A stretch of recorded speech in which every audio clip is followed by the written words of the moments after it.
नमो बुद्धाय दोस्तों।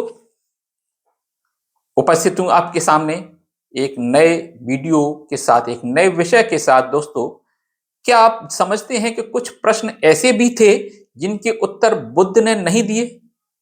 क्या वह नहीं जानते थे इन प्रश्नों का उत्तर, या उनने जानबूझकर नहीं दिए? जानिए इस सच्चाई को और बने रहिए इस वीडियो के साथ अंत तक, और मैं बताऊंगा कि वह कौन कौन से प्रश्न थे जिनके उत्तर बुद्ध ने नहीं दिए और क्यों नहीं दिए। अपने ज्ञानोदय के बाद के 45 वर्षों में बुद्ध ने मनुष्यों और देवी प्राणियों दोनों द्वारा पूछे गए कई प्रश्नों के उत्तर दिए।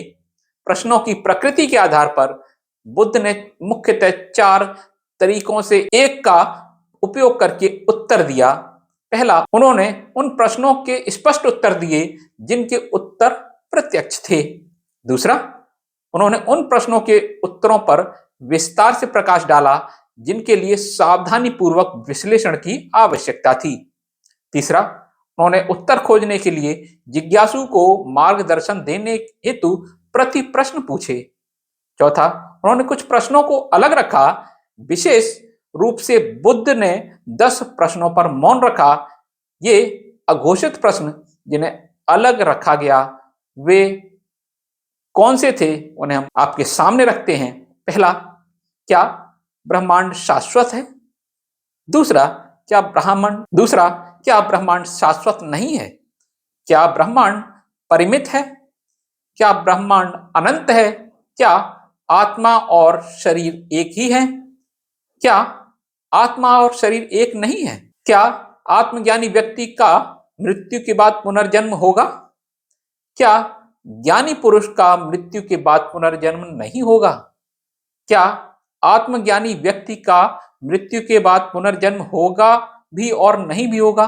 क्या आत्मज्ञानी का न तो पुनर्जन्म होगा न ही मृत्यु के बाद उसका, क्या आत्मज्ञानी का पुनर्जन्म नहीं होगा?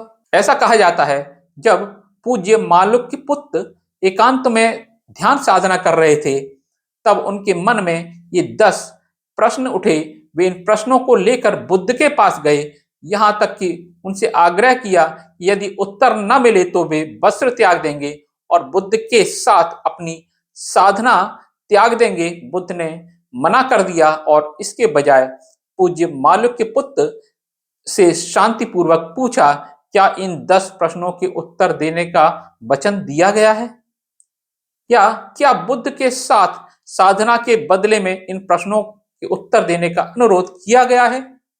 पूज्य मालुक के पुत्र के नकारात्मक उत्तर देने पर बुद्ध ने कहा, जो मैंने घोषित किया है उसे याद रखो, जो मैंने घोषित नहीं किया है उसे याद रखो। जो मैंने घोषित नहीं किया है वो ये 10 प्रश्न हैं।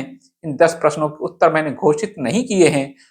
जो मैंने घोषित किया है वह दुख है, मैंने घोषित किया है। यह दुख का कारण है, मैंने घोषित किया है। यह दुख का निरोध है, मैंने घोषित किया है। यह दुख निरोध का मार्ग है, मैंने घोषित किया है। मैंने 4 आर्य सत्य घोषित किए हैं। मैंने इन 4 आर्य सत्यों को ज्ञात और घोषित क्यों किया है?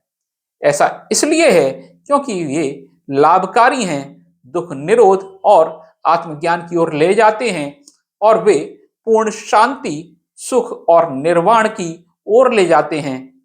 मैंने ये 10 प्रश्न क्यों नहीं घोषित किए?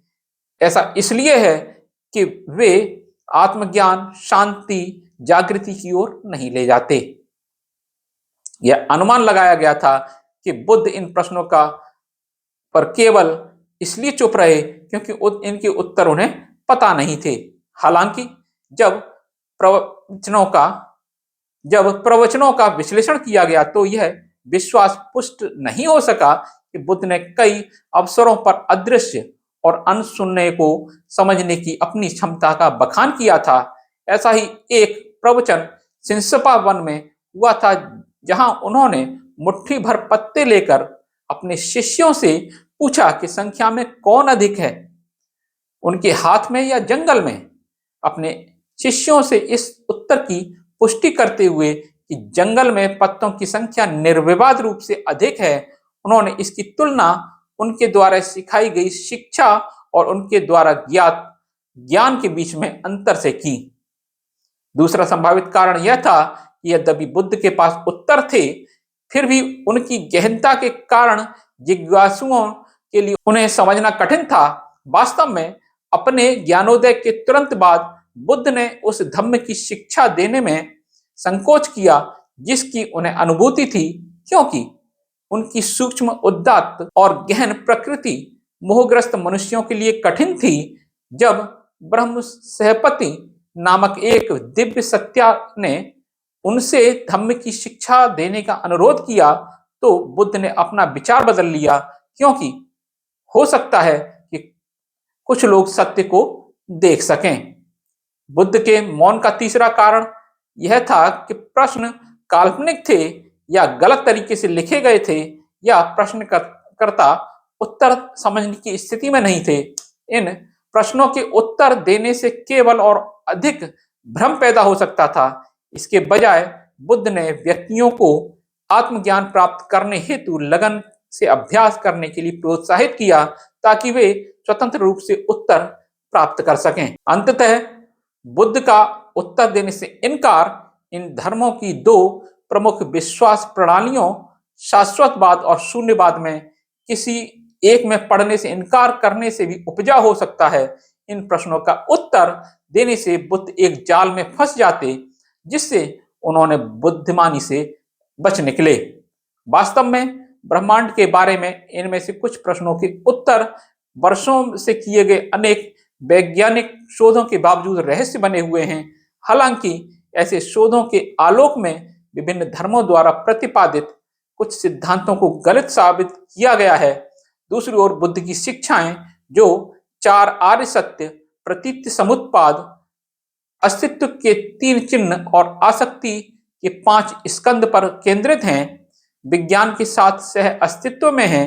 इस प्रकार अनुयायियों को बुद्ध के अनुत्तरदायी होने से निराश न होने के लिए प्रोत्साहित किया जाता है, क्योंकि बौद्ध धर्म एक आध्यात्मिक मार्ग को जो जागृति की ओर ले जाता है, मूलतः दुख और इस दुख के निवारण पर केंद्रित है। तो ये थी महत्वपूर्ण जानकारी उन प्रश्नों की जो बुद्ध से उत्तर न पा सके। कैसा लगा वीडियो? अगर आपको यह जानकारी पसंद आई हो तो वीडियो को लाइक और शेयर कीजिए, चैनल को सब्सक्राइब कीजिए अगर आप मेरे चैनल पर नए हैं।